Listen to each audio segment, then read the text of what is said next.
Bonjour à tous, ici Margot Morin.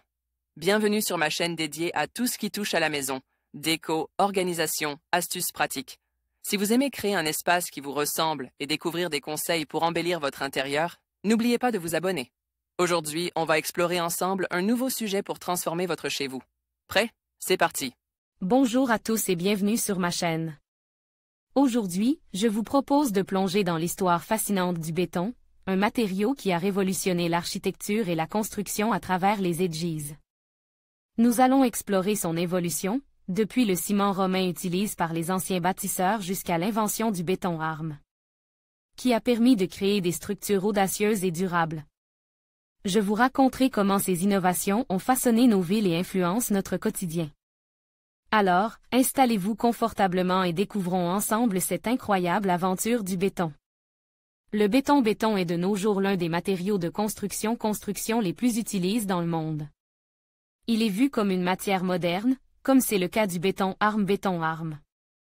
Le principe du béton est pourtant connu depuis l'Antiquité. Retour sur l'histoire du béton. Pont en béton, un matériau fiable et très utilisé. Pexel, pixabay, d'épée dans le langage courant, le terme « béton » fait référence au « béton de ciment », car il s'agit du béton le plus courant, compose de ciment et d'un agrégat de sable et de gravier. Mais, en réalité, le terme « béton » désignait tout mélange utilisé pour réaliser des structures porteuses. Le béton peut donc aussi bien être de terre, de chaux ou bitumineux par exemple. Le principe du béton est connu depuis l'Antiquité. Les Romains en ont maîtrisé l'usage dès le IIe siècle faisant cuire le calcaire et le transformant en chaux vive. En mélangeant la matière obtenue à des minéraux siliceux comme la brique pilée ou la poudre de roche volcanique. Appelée pouzzolane. Voilà pourquoi, il reste de nombreux vestiges antiques en ciment. Louis Vicat et la résistance du béton. Les performances se sont ensuite améliorées au XIXe siècle grâce à Louis Vicat qui permit de donner au béton sa résistance que l'on connaît aujourd'hui. La barque de Joseph Lambeau, réalisée en 1849, est quant à elle considérée comme la première structure en béton arme de l'histoire. La réalisation est basée sur un mélange de mortier coule sur un grillage en armature de fer. La barque de Joseph Lambeau, réalisée en 1849, est considérée comme la première structure en béton arme de l'histoire. Jorun, Wikimedia Commons, CC BY SA 3.0 De nos jours, le béton arme est devenu un matériau de construction incontournable. Il a été en grande partie inventé, promu et développé en France. Il s'y trouve formidablement favorisé du fait de la réglementation française imposant des garanties et assurances à long terme sur les constructions. Ce matériau se prétend à merveille à l'ouvrage que l'on souhaite pérenne et fiable.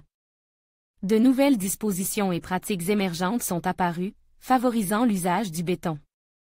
La plus importante est liée au phénomène recent du développement d'une architecture de l'habillage.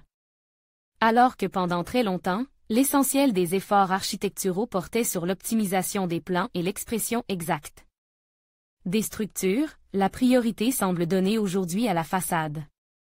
Les conséquences sur la manière de construire et les capacités des matériaux sont nombreuses. Le béton se développait aussi sous différentes formes comme les bétons fibres, BFUP, par exemple. Source, ANSA, SIGE, Centre d'information sur le ciment et ses applications béton. En conclusion, l'histoire du béton, du ciment romain au béton arme, illustre l'évolution remarquable d'un matériau qui a façonné notre architecture et nos infrastructures. En traversant les siècles, le béton a su s'adapter aux besoins des civilisations, alliant durabilité et innovation. Aujourd'hui, il continue de jouer un rôle essentiel dans la construction moderne, témoignant de l'ingéniosité humaine. En comprenant cette histoire, nous pouvons mieux apprécier les défis et les opportunités que le béton nous offre pour l'avenir. Merci de nous avoir accompagnés dans ce voyage à travers le temps.